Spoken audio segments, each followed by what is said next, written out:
Okay, now new developments on the Hill Country flooding disaster. We have live team coverage that extends to Austin. News 4 San Antonio's Taylor Wardenby kicks it off in the state capitol with a look at who's expected to testify during tomorrow's special session. Taylor? Jonathan, Mandy, Governor Abbott promised to add the Hill Country flood disaster to the special session, and that's exactly what's happening tomorrow. Lawmakers will join together to determine what happened and what went wrong, and what to do next so it doesn't happen again. We obtained a copy of who will be at the joint hearing called by the governor, and we will have 5 panels that are expected to speak. Speakers will include Chief Nim Kidd with the Texas Division of Emergency Management and Freeman Martin, the director of the Texas Department of Public Safety. We spoke to lawmakers ahead of the committee meeting and what's on the table. We need to look at funding right away. After something like this happens, we got to streamline the funding process, especially for the people that need it, that are in need. We need to make sure that we get them the help that they really need. And then we need to look at long-term disaster preparation and making sure that we're getting better all the time. We owe it to Texans to be proactive, like I mentioned, instead of react, so those are some of the things that we want to accomplish. That's exactly what we look forward to doing while we're in this. We will be at the state capitol all day tomorrow as we learn details and keep you updated. Reporting from Austin, I'm Taylor Wardenby, News 4 San Antonio. All right, Taylor, thank you for that. Coming up in about 10 minutes, the News 4i team's Jay Avila talks to the local lawmaker who is on that special session flood committee about improvements that they are considering.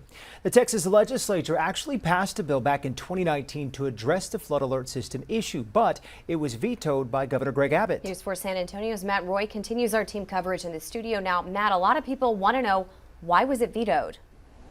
Jonathan, maybe like you said, 6 years ago, there was a bill that would have allowed Texans to voluntarily sign up for local emergency alerts while they were renewing or getting their driver's licenses, but didn't make it past the governor's desk. It was 2017. Hurricane Harvey wreaked havoc in Texas, killing more than 80 people and causing tens of billions of dollars in damage. In 2019, in the first legislative session after that tragedy, lawmakers almost unanimously passed a bill that would help tighten up Texas's emergency alert infrastructure. Governor Abbott vetoed the bill. In his 2019 veto message, Abbott said, quote, "To ensure that the local emergency warning systems use data that is accurate, updated, and used appropriately, local governments, not the state, should be in charge of gathering and managing this type of data."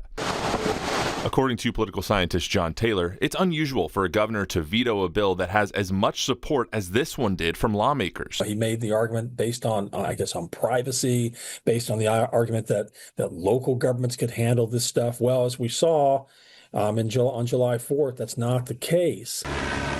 Now, after at least 135 people have died from deadly floods across Texas, the governor has called a special session, in part to pass legislation to improve early warning systems. We asked the governor if he regretted vetoing the bill 6 years ago. His spokesman sent a statement saying, quote, "Governor Abbott has been consistent that emergency management is best handled from the bottom up, not the top down." He added that local communities should be empowered to best serve their constituents. Too many of our local counties simply don't have the ability to put in these kinds of warning systems. Democratic Senator Sarah Eckhart refiled the 2019 legislation this week. This is a way for those local systems to find out, to get people to sign up and to get access to telephone numbers. Freshman Representative Wes Verdell of Kerr County says with advances in technology, that 2019 bill may be outdated now. We know that they geofence the area, and so they don't have to have somebody opt in to get those warnings. This is really low-hanging fruit.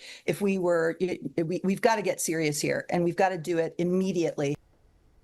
Now, Eckhart tells me that this is very much a yes and situation, meaning that they need to do anything and everything to protect Texans from natural disasters that consistently happen in the Lone Star State. Reporting in the studio, I'm Matt Roy, News 4 San Antonio. Happening now, Kerr County officials meeting with residents tonight, sharing information in the aftermath of the deadly floods. News 4 San Antonio's Destiny Fuller joins us from Ingram tonight, where some people say what they heard wasn't what they expected.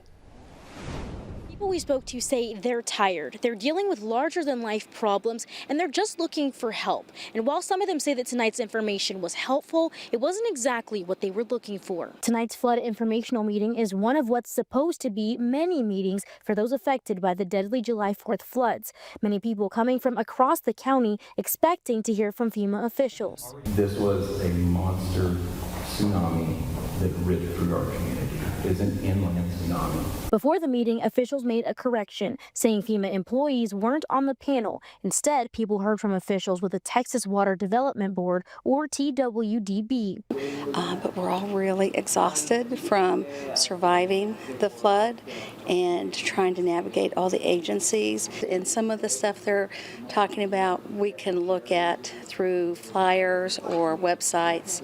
But, you know, I appreciate everybody's concern and time. No, I understood that there would be other meetings, and obviously this wasn't one of them, where people would be notified, the public would be notified of other resources that are available besides FEMA. So that's what we thought the meeting was about. And again, tonight's meeting is expected to be the first of many meetings in the future for people in this community impacted by those floods. Tonight, officials discussed topics like future burns and debris pickup, but there's no official date on when that next meeting will happen. In Ingram, I'm Destiny Fuller reporting. The city of Kurville, meantime, entering the cleanup and recovery phase of the deadly July 4th flooding. News 4 San Antonio's Karina Hollingsworth continues our team coverage from Kurville now with a look at how the city is preparing to move forward. 4th of July floods caused an incredible amount of damage here in Kurville. The city's assistant manager says the city estimates the damages to be between $3 and $11 million. That's just a rough estimate, and now the city is focusing on cleaning up. TxDOT is assisting Kurville with picking up debris. Residents are being asked to prepare their properties by separating debris into piles. Construction debris, vegetative tree debris, white goods, as they call it. Learn all these new terms and new acronyms. But white goods being refrigerators, ovens, things that would go to a recycling center where they can dispose of it properly. Horns also says electronics and hazardous materials should be placed in separate piles. The city is also working with the Texas Department of Emergency Management to keep track of expenses for equipment and supplies, as well as time spent on recovery efforts. As of yesterday, almost 15,000 hours, that's regular and overtime hours, that are being dedicated to response to this event. About $620,000 in salary costs. Horns says they are tracking these costs to submit claims to FEMA for reimbursement. And then working with TML to determine what is the actual claim, what's the reimbursement going to be, and then kind of the delta between what the cost is going to be of repair replacement. And so those are the expenses that we'll then have to work through, compile, and then get ready for the FEMA grant, which will be down the road. The city of Kurville says they don't expect to be reimbursed for 18 months or longer. They say they've been through this process before during COVID and the winter storms, and they say getting reimbursed through FEMA can be a long and tedious process. Reporting for News 4 San Antonio, I'm Karina Hollingsworth. We will follow the latest for you on the flooding recovery and the special committee at the state capitol. You can also find our coverage online at news4sa.com and on our social media handles. Now back to our flood coverage of the Texas Hill Country in the aftermath. With the heartbreak caused by the flooding fresh on their minds, Texas lawmakers will begin work on flood preparedness happening tomorrow. The News 4i team's Jay Avila reports the sense of urgency may push them to pass solutions they've failed to act on in the past.